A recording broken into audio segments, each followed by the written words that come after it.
Hey, what's up? It's Jerad with Ditch Auto, and I wanted to talk about shooting in manual mode with your DJI Mavic Air.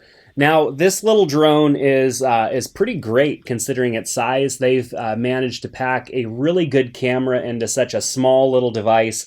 But just like any other camera, it does a lot of work on its own when you are in automatic mode, which is the default. And automatic mode just isn't going to give you as good of an image as you would get if you took control over that camera, which means putting it in manual mode.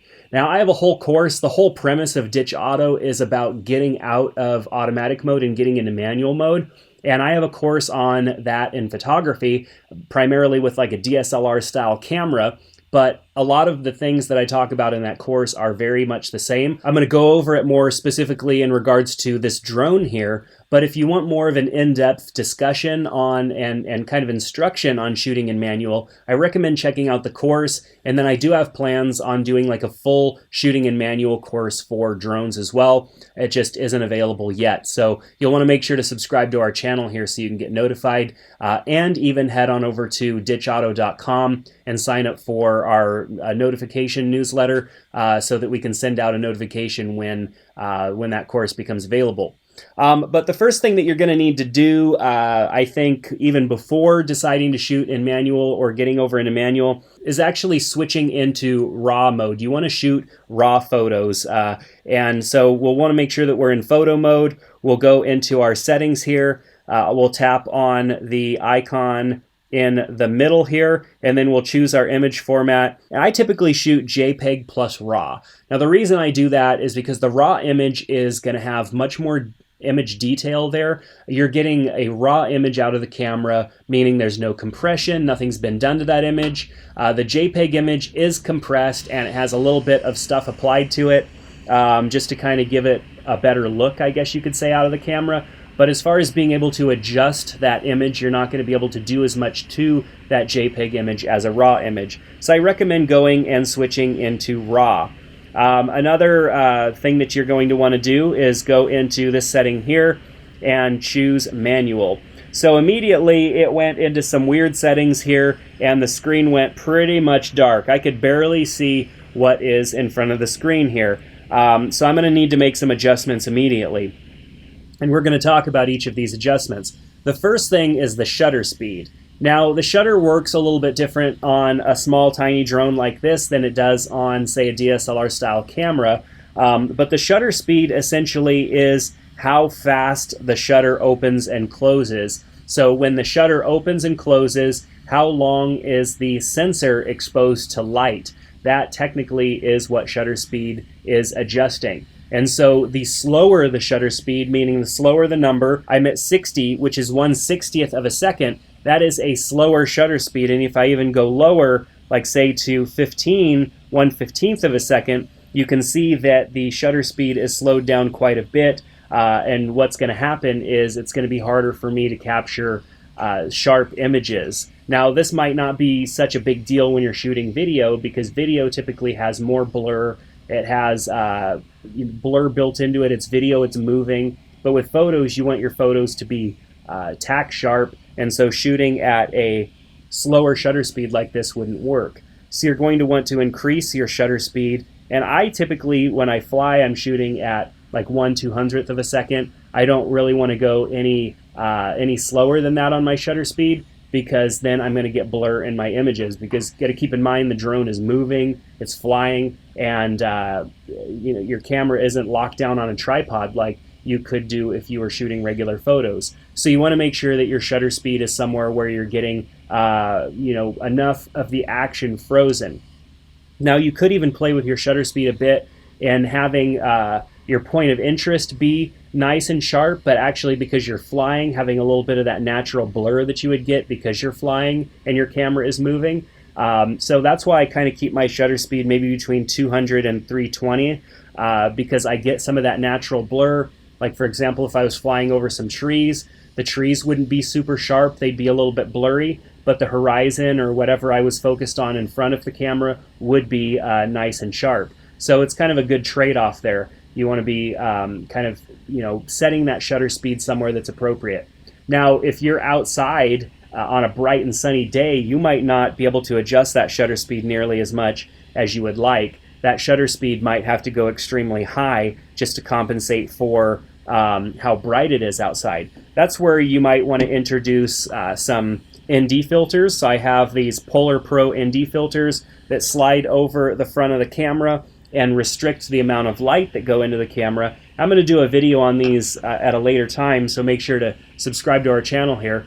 But those give you a little bit more control, not only when shooting photos, but also with video, because it gives you a lot more flexibility there. The little pack comes with 3 different intensities, and so with those 3 different intensities, you're able to adjust your shutter speed much more because you're able to block some of the light that goes in. On a little drone like this, you are not getting the ability to adjust the aperture. The aperture is essentially the iris of your lens that opens and closes. So I'm sure you've seen this on some cameras. On little tiny sensors like these that you have in your smartphone and in little drones like this, there's no aperture adjustment. So you can't adjust the aperture like you can on some of the bigger drones like the Phantom 4 Pro or the Inspire 2. Those drones, you can adjust the aperture and have a little bit more flexibility there. Now we also have the ISO or ISO, and that increases the sensitivity of the sensor.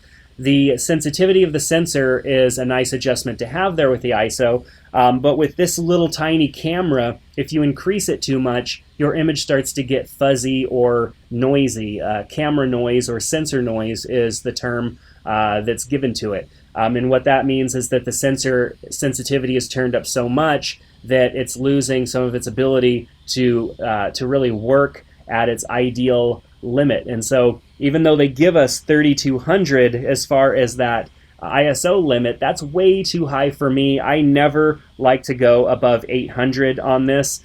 800 isn't very high, which means flying in darker situations and trying to film is going to be rough. Taking photos is going to be rough, but that's just the nature of these smaller drones, these smaller packages.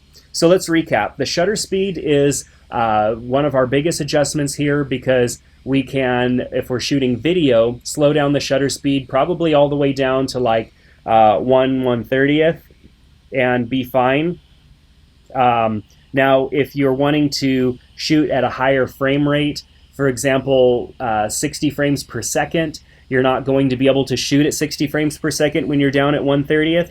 You're not even really going to be able to shoot at 30 frames per second when you're down this low, because the shutter speed, the frames per second has to be double what your shutter speed is. So if your shutter speed is, say, we've got it at 60 right here, this would be ideal for shooting 30 frames per second. If we're wanting to shoot 60 frames per second, we need to at least be at 120, if not higher. So think about that when you're deciding to shoot those cool 60 frames per second so that you can go and edit slow motion. You're going to have to be at a higher shutter speed or a faster shutter speed than you would normally. So that's a quick kind of overview of shutter speed and ISO and how those two work together. Typically what I will do outside is I will try to get the shutter speed where I want it to be without going too high, especially if I'm shooting video. I want a little bit of natural blur. I don't want the shutter speed to be super fast, because then everything's really sharp and it just feels weird. It has that cheap drone look. It's not very cinematic. So you want to keep your shutter speed lower. But if I need a little bit more light, I can bump up that ISO a little bit. But like I said, I try not to go too high. I definitely don't want to go over 800. And in those instances where it's a bright day out, it's too bright, and I can't keep my shutter speed lower, like for video, like around 120, maybe 200 at the most, or when I'm shooting video and I can't get my shutter speed down below 400, I will throw on an ND filter so I can block some of that light that's coming onto the sensor and get more of that photo or that cinematic video look that I'm looking for. There are a couple of other things that you can change. These are things that I typically do adjust, and I'm going to talk more about these in my other 2 videos that I'm producing for this drone, so make sure to subscribe to our channel to be notified when those come out. But white balance is something that I adjust, because as you fly your drone around, you're flying towards the sun, you're flying away from it, partially towards it, and the white balance is changing constantly as you move it around. And so just for consistency's sake, I tend to change the white balance a little bit.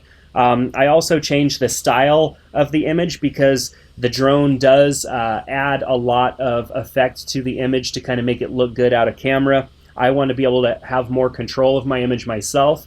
And then I also will sometimes make some changes to the actual color profile, which is more important for me when shooting video than it is with photos. If you're shooting raw photos out of this, you still have a lot of room for color correction and all of that stuff. When you're shooting video, you don't have near the amount of room for adjustment there. So with that said, those are the things that I do to use my Mavic Air in manual mode. Definitely make sure to check out the other 2 videos, which are the top 5 settings that I change for shooting photos and the top 5 settings that I change for shooting video on your Mavic Air so that you can get the best quality photos and video footage out of your drone. Thanks so much for checking out this video. Make sure to check out the links in the description below if you are still thinking about picking one of these up. Want any cool accessories or whatever, we've got some links for you, including some links to our website where we have some additional resources for you. So definitely check that out. And don't forget about the Ditch Auto course, which is free. If you want to master manual mode, get out of shooting auto, it's the course for you and it's free, so make sure to check that out. Take care, and I hope to see you back here soon on Ditch Auto.